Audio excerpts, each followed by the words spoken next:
Welcome back to the Comic Book Newsroom. I am your host, Milo, and today we are going to be continuing our coverage of the JMS Spider-Man run. I'm going to do a little bit of housekeeping right now. There is a 9/11 issue, and I've been trying to rack my brain for the last 24 hours on how to tackle it in this second volume called Revelations. Yeah, I'm just not, especially for the third video on this channel. I'm not going to touch 9/11, but there is a 9/11 issue. It's an all-black cover. It's called Stand Tall. If you want to know about it, go read that. But I'm not going to cover that because I would like to do this presumably for the foreseeable future. So 9/11's kind of off the table. Regardless of that, the next issue picks up with the actual continuation of the last issue of the previous volume, which had Aunt May find out that Peter Parker is Spider-Man. The next issue picks up with Peter. He's working at Midtown High. He's a science teacher. He's going through all these things, and he's talking about sleep deprivation, only to find that one of his kids in his class named Jennifer is falling asleep in his class. Now, I am not a teacher yet. I plan to be, maybe, I don't know. But one of the signs that you have to look for in your students, if you're a teacher, is signs of something going wrong at home, like falling asleep in class, XYZ, stuff like that. And that's what Peter does. He jumps to the fact that she fell asleep in his class. And so when the class ends, he pulls her to the side and is like, yo, what's going on? Are you okay? You can talk to me. What's going on? And for the most part, she kind of deflects, dodges, and then keeps it pushing. However, he meets with another teacher who had Jennifer in his class last year. And he tells Peter that Jennifer is more of a problem case, not because of anything that she's doing. She's not hooked on drugs or anything like that. It's more so of what her family life and her brother is doing. Her brother is on drugs and is a drug dealer and stuff like that. And their folks are gone and all these things. And so Peter gets on the phone with Anna Watson, who is Mary Jane's aunt, if I remember correctly. And Anna and Aunt May are very close friends. They've been close friends since the 60s.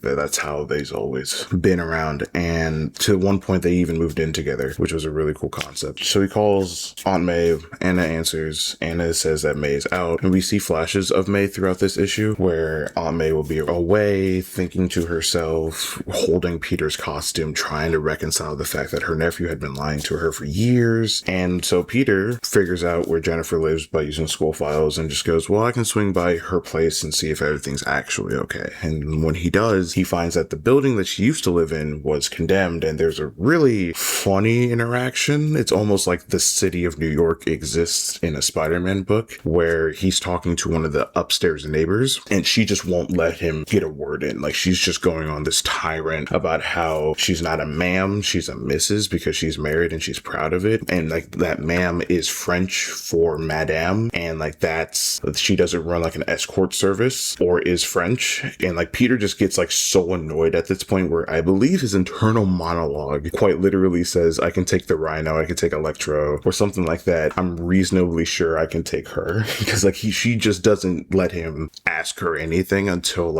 he has to yell at her. And it's a pretty funny moment. It's funny. So after that, she tells him that the building's condemned and the family moved out and XYZ. And Peter ultimately finds Jennifer at this flop house in this basement of this old textile factory building. And they have a conversation about Jennifer's whole family didn't want her or her brother because they knew that they had problems and all this stuff. And as a result, she's been living with a group of other kicked out kids who aren't runaways. They aren't on drugs and all of that. They just their families just couldn't, their buildings just kept upping the rent and they couldn't pay for it, basically. They weren't in rent controlled buildings. And Peter kind of has this realization that I can't really fight that. I'm not that, I can't solve all of these systematic problems because my powers are only geared towards fighting people in costumes. From there, Jennifer tells Peter again about her brother, and she's worried that because he hasn't come home in a couple days, so they go out to go find him, and they find him overdosing in an alleyway, and Peter convinces them to go get help and all this stuff, and he suits up to be Spider-Man and takes him to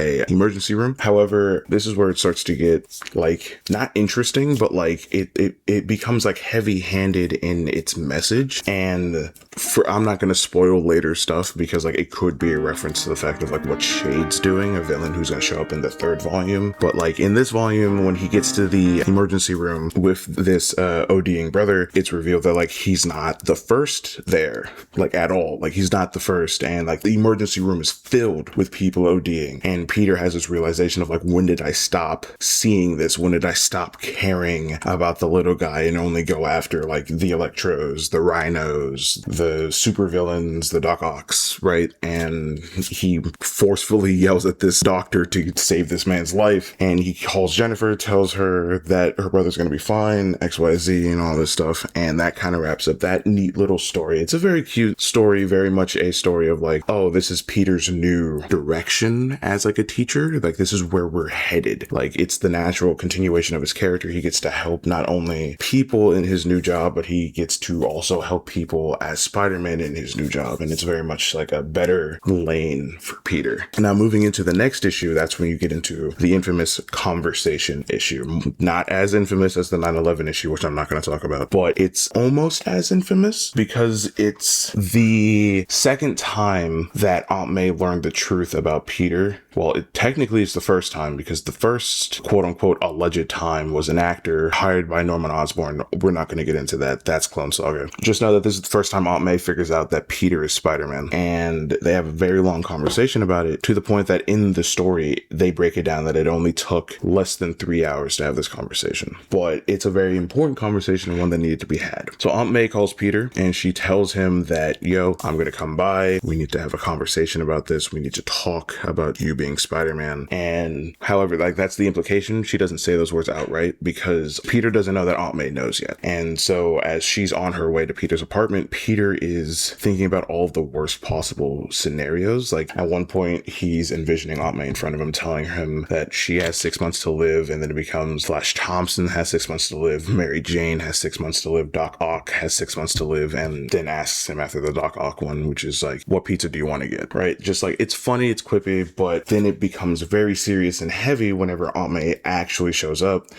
and they get into it. They talk about how the fact that he has been Spider-Man and has been lying to her for all these years. And Peter tells her the truth that like he was trying to protect her, and she throws that back in his face, but like an aspect of it, not entirely of it, which is, you thought I would just keel over and die, which is like an out of universe joke for like comic fans of like, oh no, Aunt May could keel over and die any second, because that's how Stan Lee wrote her. Like back in the 60s, whenever she was first around, she was written that like she was so frail and fragile that like Peter was scared to like even cause her like such a fright that like she would keel over and die, and like the idea of telling her that he was Spider-Man would kill her. But no, here she talks about how like strong she is because she's outlived everybody she's ever known. She has buried relatives, loved ones, and friends and all this stuff, and she almost gave up after Uncle Ben died, but she knew that Peter needed her, so she just kept going. And she was like, why would I keel over and die if you told me you were Spider-Man, if I could live through all that? And the conversation goes better than most would expect. When I first read it as a kid, I thought she was gonna like hate him, because I was coming from like the Ultimate Universe, where Aunt May in the Ultimate Universe, she basically kicked him out until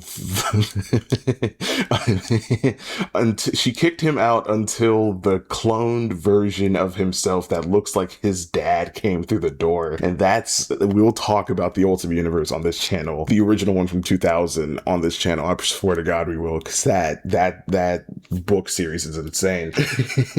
No, and instead she's very much here. She doesn't forgive Peter, but she's working to forgive him. She's working to repair that relationship because she genuinely does love Peter. And Peter had very noble aspirations when he didn't tell her the truth and was fighting all of these villains and all these things. And she even told him that she wants him to follow his dreams and follow his passions at the end of the conversation, even though she may not agree with them, because she understands the importance of Spider-Man, and that like Spider-Man, despite its origins with Uncle Ben's with great power comes great responsibility, Aunt May realizes, and Peter knows inherently, that like Spider-Man is bigger than the both of them. Like he has to be Spider-Man, lest arguably a lot of New York falls apart. And then they get into the second half of it, which is like, how did it all happen? And then that's immediately skipped, and it's revealed that it's been 2 hours and 34 minutes. And Aunt May's reaction to like, I'm assuming the conversation being the spider bite fight in his first couple years as Spider-Man, and her being like, wow, that's insane. As Peter thinks that their relationship is like rock solid now, that like it's back to how they used to talk before he got his powers, she then goes downstairs, and when she goes to go call herself a cab, she starts crying because she's not like, it's not okay. Like, she's not okay. She needed to hear the truth, but it didn't fix anything for her, which is more than shown in the next issue, which is, so Marvel in the 2000s, they were doing this segment, well, not segment, it was like a cross company line directive where one issue of your entire run would be called Nuff Said, and it would be an entirely silent issue. I know there's an issue for Elektra that has it. I remember that vividly. I want to say there's a Daredevil issue, I believe, also written by Bendis around this. No, Bendis didn't start writing it until this time. So I think there's a Daredevil issue. I forgot who wrote that one. I think there might be an Avengers issue. Editor Jeffrey, throw up the images and you laugh at me if I'm wrong. But in this issue, the Spider-Man issue, we follow Aunt May, and for the first time in the series so far, Mary Jane shows up. Oh, hell no, man. What the fuck, man? As they're going through their day in this entirely silent issue. Now, JMS does cheat a little bit. Like, he has writing and emails in it to like circumvent speaking, but it still works because no one audibly says anything. And so in this issue, you pick up with Mary Jane first, who is out in LA doing her modeling career, and everywhere she goes, she sees Peter. She's coming out the shower one morning, waking up, there's Peter on the TV screen saving people in New York. She goes to go do some other stuff, like she goes into hiding, and by hiding, I mean like the celebrity hiding of like she's put on a hat and is at like a diner or whatever, and she's waving at some people, and then she goes to a world premiere, and at the world premiere, she just looks not happy in her more private moments because she misses Peter. And as she's going along, getting dressed, getting ready to like go to sleep at the end of the world premiere, she sees Peter again on the television screen, and it's just Peter all the time, and to the point that she can't sleep. Like she looks over at her clock, it's like 11:30 p.m. and then she looks at the clock again after some time and it's 5:29 in the morning. Like she couldn't sleep. Then you go to Aunt May, and Aunt May's whole thing is that she is trying to improve Peter's image, which was referenced in the last issue where she talks about how like she wants to do something about his image even though she can't really do anything else about the rest of his life, right? And so in this story, she is going through different news publications like the Daily Bugle, the New York Herald, the New York Times, I think at one point, and I think the Post, and then she finds the Brooklyn Banner talking about how Spider-Man's misunderstood, and so she unsubscribes to all of these other news publications that she subscribed to because of their quote-unquote one-sided view of Spider-Man, and then subscribes to the Brooklyn Banner because of their open-minded side of Spider-Man, and that's like her little way of like fighting back and like trying to improve Peter's image. And then there's a funny moment where this kid at the public library that she's at too is just watching like porn on like the adjacent computer to her. He's just watching porn. She just looks at him and is just like, what are you doing? And he immediately goes back to like researching physics or whatever. And it's a funny moment. And like JMS has like a lot of those moments, like in the first video we did on JMS's run with the demolition building and the guy being like, all right, that's lunch, right? That whole idea. And she also, I think it's irresponsible because it kind of implies that like she knows something about Spider-Man. She also like emails like a bunch of late night shows. Like I have the list right here. It's like the Letterman Show, the Tonight Show, Larry King, Dawn Rather, and Oprah Winfrey talking about like how they should do a spot on Spider-Man. You know, criminals have computers, but like I guess like Aunt May doesn't. Comic books, baby. But then you see her to-do list, and this is where it gets like kind of sad. Like it gets like a little bit heavy because her to-do list says drop off laundry, cancel subscription to papers that like don't like Peter, try to improve Peter's image, and those have check marks. And then it says pick up Zantac and Tux, and the last one is keep working to forgive Peter, implying that like she hasn't fully forgiven Peter for the end of the conversation, like we talked about earlier, where she was crying when she was calling herself a cab and like all of these things. And there's another funny moment. There's a lot of funny moments, but another visual gag is that like when she's looking at the list intently and then she changes pick up to pick up lots of Zantac because it's going to take a while for that to occur for her. And then we finally get to Peter's POV, and it's the day in the life of Peter, and he's going through saving people's lives. And then he looks up after saving a couple from a burning building, and he looks up and he sees Mary Jane's face just there, and he just stares there for for a minute before swinging home. And when he gets home and he's talking, and then he takes a shower, and then he gets ready, and he has dinner with Aunt May because he needs to feel better because he's just missing his wife, basically. And as the issue comes to a close, Mary Jane is sleeping alone, Peter's sleeping alone, and Aunt May is reading The Psychology of Superheroes while Peter's mask is on top of a magazine that has Mary Jane's face. It's very sad. It's not the like happiest volume, but I think the next one is. The next one is a pretty good one where you get into like the more joyous aspects of the writing with Peter, Mary Jane, and Aunt May, especially now that Aunt May knows everything. And it gets to be more lighthearted and fun, but this one was a much heavier one because it needed to be, right? Like it's that level of the conversation. Beyond that, that's pretty much the end of this volume. It's a very short volume as far as trade paperbacks go. It's not the usual 5 issues, it's 4 issues, and primarily because the 9/11 issue is so long and I will not be talking about it. I'm sorry, especially for a 3rd episode. Special shout out to my editor, Jeffrey. Thank you so much, Beanie Logic. His link is in the description. And I'm getting comfortable doing this. I'm easing myself into this, and that's why this video seems a little bit longer and why I'm more comfortable and like talking, and there's not that many cuts in the audios.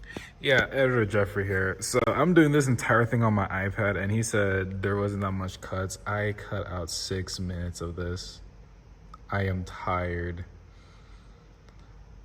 Like and subscribe. We got some more coming along the way.